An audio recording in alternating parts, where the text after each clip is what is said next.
তো আপনারা একদম দেখতে পাচ্ছেন এমএজ ওয়ার্ডে সুন্দর একটি এরকম টেবিল। এই টেবিলে আপনি সিরিয়াল নাম্বার দিবেন। যখন আপনি কোনো কিছু লেখেন, অনেকগুলো ডাটা আছে, যখন আপনার অনেকগুলো রো আছে, তখন কিন্তু আপনি যখন পর্যায়ক্রমে কাজ করেন তখন কিন্তু আপনাদেরকে সিরিয়াল নাম্বার বা ক্রমিক নাম্বার কিন্তু দিতে হয়। সেক্ষেত্রে অনেক সময় লেগে যায়। আপনারা একবারেই অটো কিভাবে দিবেন, অটো নাম্বার সেট কিভাবে করবেন এমএজ ওয়ার্ডে একটা কলামে, সেটি আজকে আমি দেখাবো আপনাদের এই ভিডিওতে। তো আপনারা সুন্দর একটি এই ধরনের একটা টেবিল দেখতে পাচ্ছেন। এই টেবিলটা প্রথমে কি করবেন, এখানে আমি সিরিয়াল নাম্বার দিতে চাই, সেটাকে প্রথমে আপনারা সিলেক্ট করবেন। সিলেক্ট করে নেওয়ার পরে আপনারা নাম্বারিং এ যাবেন।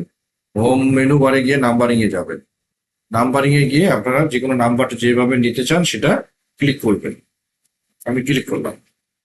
ক্লিক করার পরে আপনার এই ধরনের একটা ইন্টারফেস আসবে। আসার পরে এখানে এটাকে আপনি এখন মুভমেন্ট করতে চান যে আপনি এটাকে মিডিলে রাখবেন। এটাকে মিডিলে আপনারা কিভাবে রাখবেন সেটাই আজকে দেখাবো। তারপরে আপনি এরকম হওয়ার পরে আপনি এটাকে সিলেক্ট করবেন একটার উপর, এরকম ভাবে আসবে। সিলেক্ট করার পরে আপনি মাউস পয়েন্টার লেফট বাটনটা চিপে ধরে এটাকে আপনি মুভমেন্ট করে নিতে পারবেন। আপনি যেখানে ইচ্ছা সেখানে নিয়ে যেতে পারবেন। যে আপনি এখান থেকে এই কিনারে রাখবেন, এখান থেকে এখানে নিয়ে যাবেন, এভাবে করে আপনি নিয়ে যেতে পারবেন। এখন পরবর্তীতে যখন আপনি রো বাড়াবেন তখন আপনি ট্যাব চাপ দিবেন শেষ কিটাতে রেখে, দেখেন অটোমেটিক্যালি বের হয়ে যাচ্ছে, নাম্বার বসে যাচ্ছে। তো এইভাবে আমরা কিন্তু অটো নাম্বার গুলা বসাতে পারি খুব দ্রুততার সহিত এমএস ওয়ার্ডে, যদি আমরা এই ফর্মুলা ব্যবহার করি। তো এই ছিল আজকের ভিডিওতে। ধন্যবাদ সকল।